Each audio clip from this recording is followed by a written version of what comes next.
Hi everyone, my name is Christine. I'd like to show you how I stitch my quilt binding to the back of my quilt first and then stitch it down by machine to the front. Here we go. When attaching my binding, I always put it to the back of the quilt and I sew 1/4 inch down until I get about 1/4 inch away from this edge right here.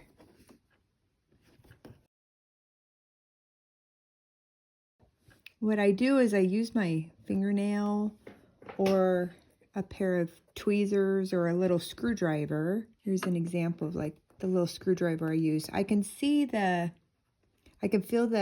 edge of the quilt here. And then I just keep going until I am about till my needle is 1/4 inch away from the end. My foot has a little spot right here that says it's 1/4 inch. So I go to about there, and then I just back stitch about 3 times. I then cut my threads.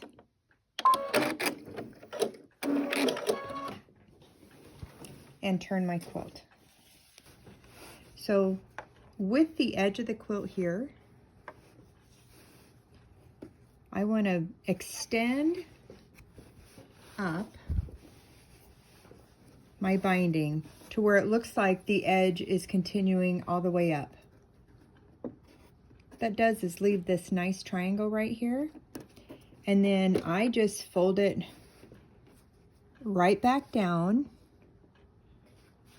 and line it up with this edge here. And when I fold it, I am lining this top edge up with the top. So the side here is all lined up and the top edge is all lined up.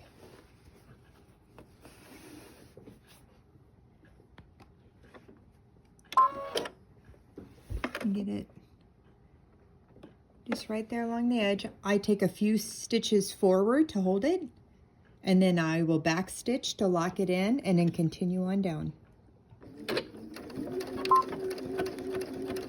I back stitch right off the edge just to make sure it's nice and secure.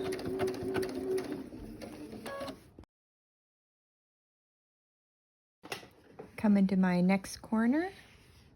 So I'm just lining my binding up to the edge. I'm not pulling on my binding, I'm just laying it on top.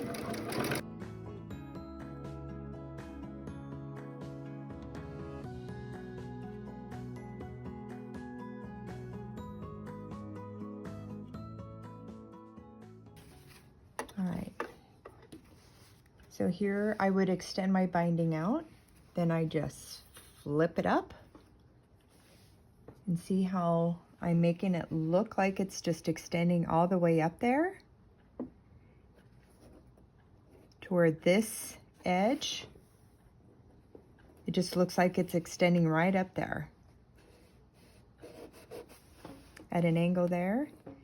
And then you could put a tool here to bring it back down if you want. I just kind of use my finger to fold it back down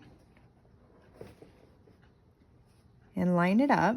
Now if it seems like it's too much at the top, just kind of scooch it down until this is lined up with the top.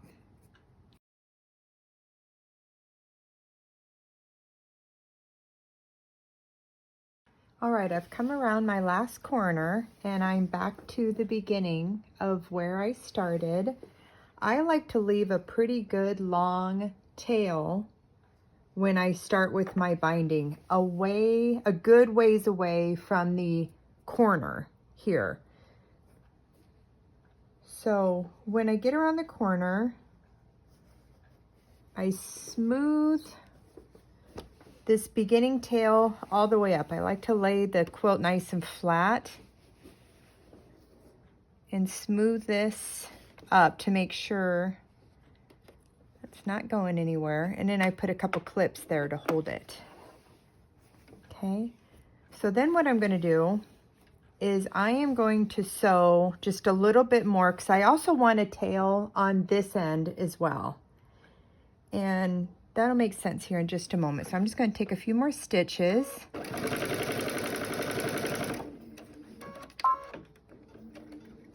Back stitch. And then I always have my needle down all the time when I sew. It never is up. It's always down. Okay, so then what I'm going to do, I got the beginning binding tail here, and this is the end. I don't want to cut this off yet. So I'm lining it up, and I'm not pulling too hard. All right, so what I'm doing, taking this end piece, and I am going up. I am folding this piece to the end of that beginning piece. So I'm lining it up along the edge. I'm making sure it's snug. I don't want it baggy. Making sure it's snug. And then, if you can see that, I am leaving just a little itty bitty gap. Not very much at all, like maybe an 1/8. I don't want to overlap it, and I don't want it too short. So I just leave like a little tiny gap, push it down, and then I use my fingernail to make a crease. Okay. So my excess binding out of the way here. Okay, so here's my crease.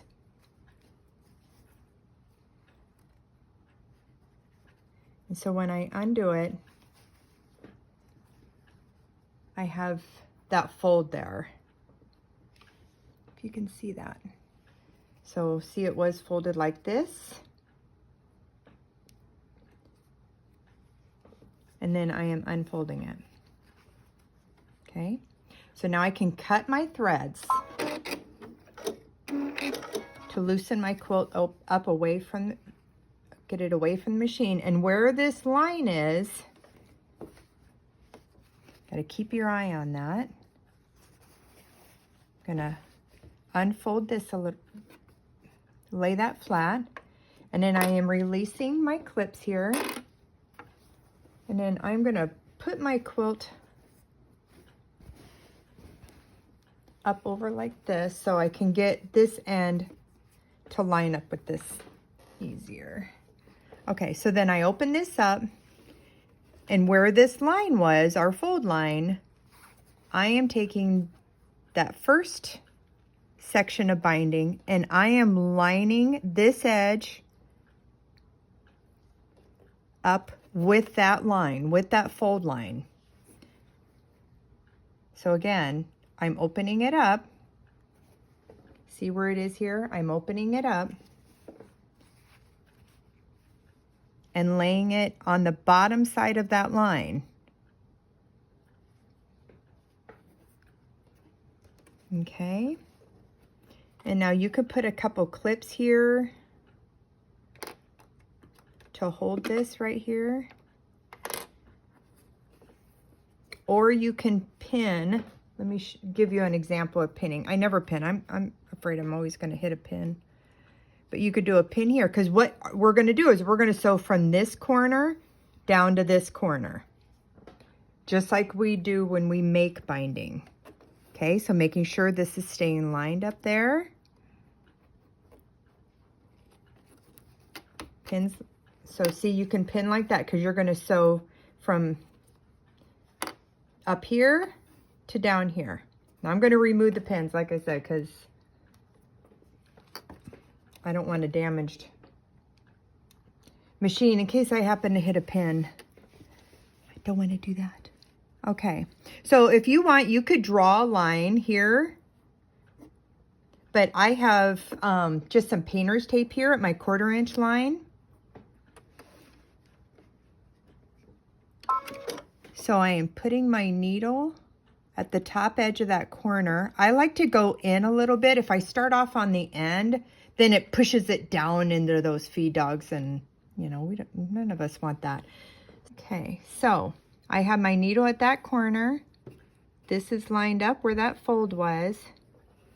And when I fold this down, this where the blue meets the green is the middle where my needle is. The end of the green is my 1/4 of an inch. Okay, so all I'm doing is leaving this corner in that section there. And so I'm just going to sew straight down, and that'll give me a perfect thing. You can backstitch a little bit. Sometimes I do, just to make sure those stitches don't come out.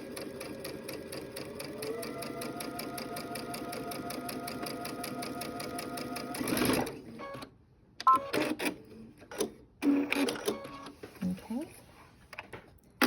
Take that off. Don't cut this yet. You want to make sure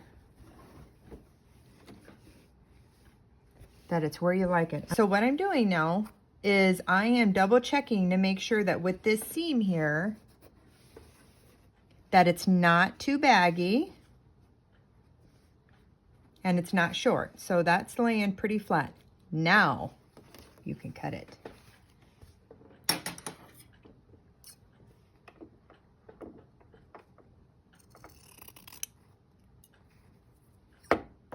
And I just kind of eye it.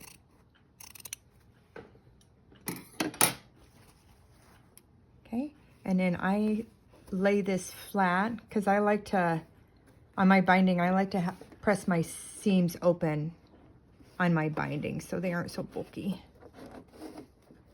I do that with my fingers. Fold it back over again. And in this part, I do like to do a couple of these clips on here. I like to do it where those seams are. You know, where the two seams have gone together, to hold that right there. And then I just go back up to where I cut my threads earlier.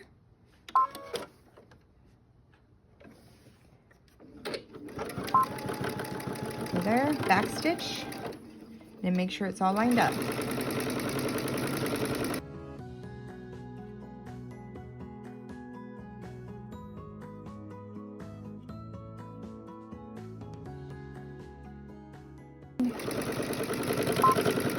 And back stitch. So like I said, this is the back of my quilt. Flip it over. And we will just pull it around to the front. And I'll show you what foot I use when I attach my binding. Here is the foot I use to attach my binding to the top of my quilt. It's a blind stitch foot. And when it gets attached, so see where that bar curves to the right? That's where the needle lines up.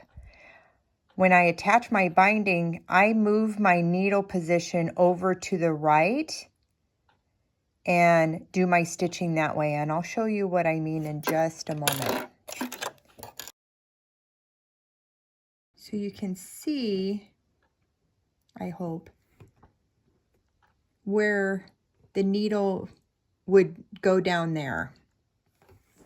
But for attaching binding, I move it to the right. So there should be a better shot right there. Let me see if I can get it to focus in. So see how it's moved over away from where it would normally be, that curved part. Okay, so I have my quilt top here, and you can see my stitches from where I attach my binding to the back, and I just fold it over. They'll be covered up by this. I have purple thread in my needle and my bobbin. The purple thread will show a little bit on the back along the edge. I'm not concerned about those stitches showing on the back. One, it's dark thread, but it's the back of the quilt. It's fine.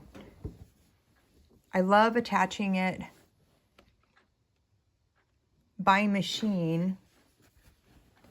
One, my hands just don't have the hand stitching in them anymore.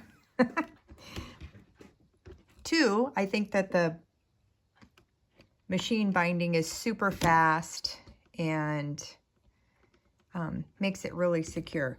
So again, I have my blind stitch foot on. I have my needle moved to the right, so it's avoiding that. And then I just start stitching. I'll do a couple of stitches to start off with, back stitch to lock them in, and then I just fold them. What's super nice is this has like a little foot right here that I can line my binding right up to and just go on down super fast. I do sometimes put my hand to the back to make sure that the back of the quilt isn't going like this or this way. You know, I just put my hand back here to try to keep it straight so it doesn't get all wonky. So see, I got my thumb here, my fingers back here, and then I got this going here folded over. And I'm just doing a straight stitch. Okay, here we go. I'm just folding over, folding over.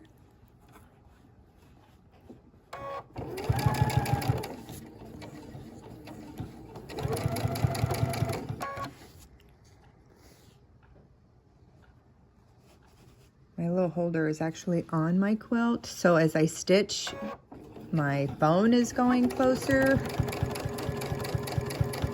It's the best way to give you a look of what's going on in there. Let's try this view. Fold it over.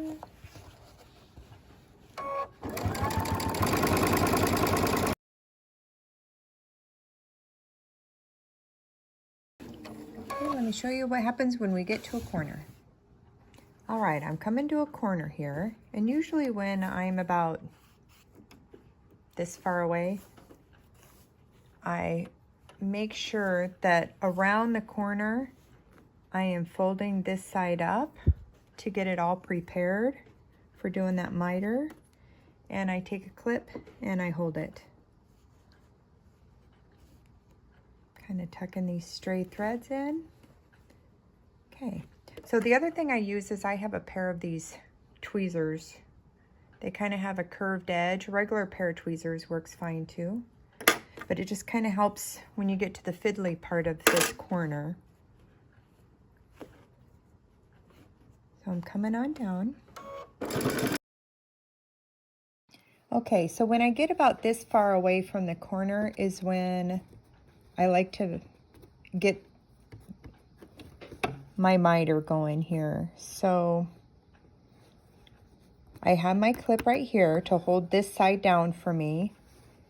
And then I'm just taking my finger and I'm kind of pulling this like this. Give this nice straight edge here. Ironically enough, I had a seam right there, but it'll sew up. It'll be fine. So I'm making this straight here, and then I am wanting to make that miter. Now, it's kind of, see, I can use my tweezers to hang on to that. It's not too pleased with that there. Let me see if I can get you a better angle. I think that's a little bit better. So my corner of my miter is over a little bit. So all I'm going to do is just take my tweezers and I'm pushing down on the fabric there, and that is making that go in. And then I use my tweezers to hang on to it.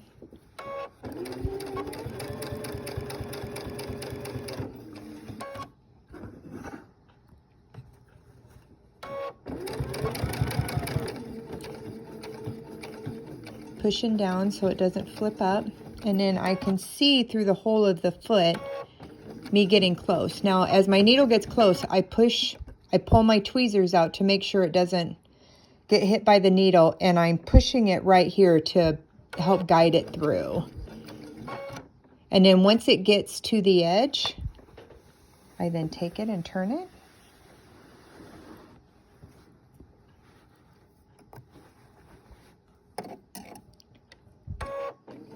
do a couple stitches this way. I also like to do a back stitch if I can, just to make sure, because that's a corner. And then I continue on down.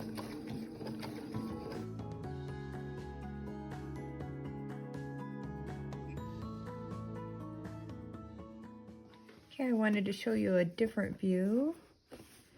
So again, I'm coming to my corner, fold this side in.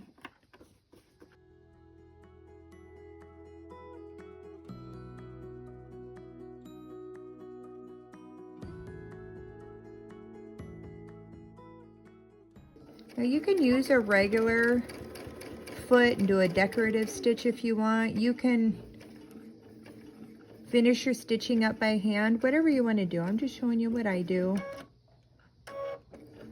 Hopefully you can get some good tips from it. Okay, the binding's all done. And here's where I first started. So there's my miter there from the front. Here it is from the back. I'm super happy with that. You can see the stitching along the edge, but you know, from afar you don't even see that, but even if you do, it's totally cool. Look at another one here. So yeah, there you go. I hope this helps. Have a great day. I hope you've enjoyed my machine binding tutorial. I appreciate you for watching today. Have a great day, everyone.